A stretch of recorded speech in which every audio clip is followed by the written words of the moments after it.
এটা না হওয়াটা না হওয়াটা অবিশ্বাসীর ব্যাপার আছে, হওয়াটাই বিশ্বাসের ব্যাপার। মমতা ব্যানার্জি শেষ টাইম এসছে, এখন যা তা কামড় দেবে, লোককে গালাগালি করবে, লোককে মারবে, কাউকে গাড়ি ভাঙচুর করাবে, পুলিশকে দিয়ে এ করবে, দেখলেন না হবে। এটা নিয়ে আমরা ভেবেই চলেছি, এই জন্য তো কাঁচরাপাড়া দেওয়াই দরকার। কাঁচরাপাড়া দেওয়াই তো হওয়া উচিত। তো কতদিন মার খাবো রে বাবা, কাঁচরাপাড়া দেওয়াই হয়েছে, তার জন্য কাঁচরাপাড়া ঠিক আছে, ওখানেও দেওয়াই হতো তো সব হাবড়াও ঠিক হতো। এটা শুনুন, এটা একদিকে আমি বলছি আমাদের কর্মীদেরকেও কনসলিডেট করা, নিজের মজবুত হওয়ার জন্য এটাও আমাদের মানে বুঝতে হবে কি আমাদের মজবুত থাকতে হবে। উনি নাটক করতে গেছেন, মমতা ব্যানার্জি উত্তরকন্যাতে বসে নাটক করছেন।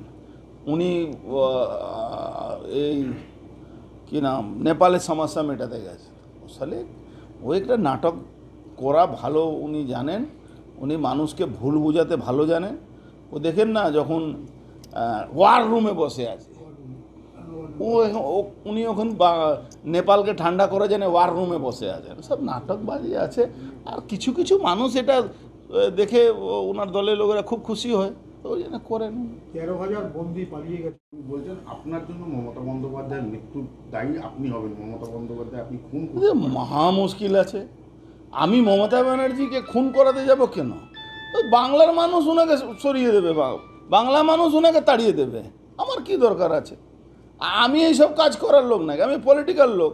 আজকে যারা যারা বড় বড় কথা বলছে তারা কোন আন্দোলন করেছে? মমতা ব্যানার্জি তো আন্দোলনের ফল, উনি নিজেকে বলেন তো 21 জুলাই আন্দোলন, 13 জন লোক মারা গেছিল।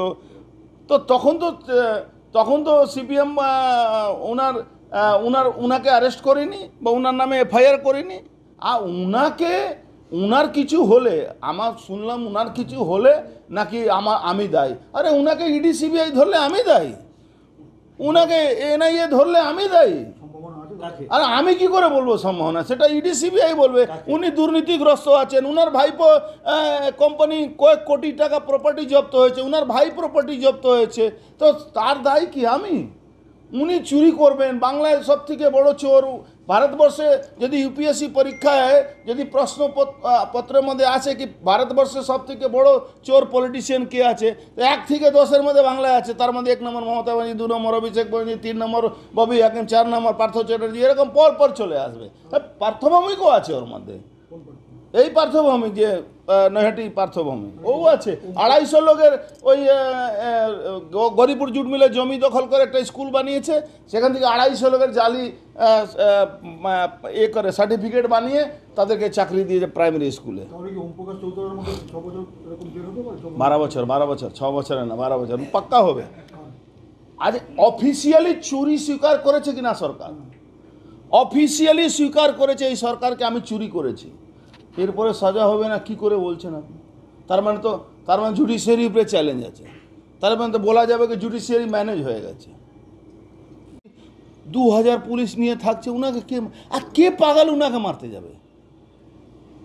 তো গণ অভ্যুত্থানের ভয়ে যে লোকটা গণ অভ্যুত্থানের জন্য এসছে, সে এখন গণ অভ্যুত্থানের জন্য ভয় পাচ্ছে কেন? উনি দুর্নীতিগ্রস্ত হয়ে গেছেন। আজকে মমতা ব্যানার্জি দুর্নীতিগ্রস্ত সরকারকে লিড করছেন, তার জন্য উনি ভয় পাচ্ছেন।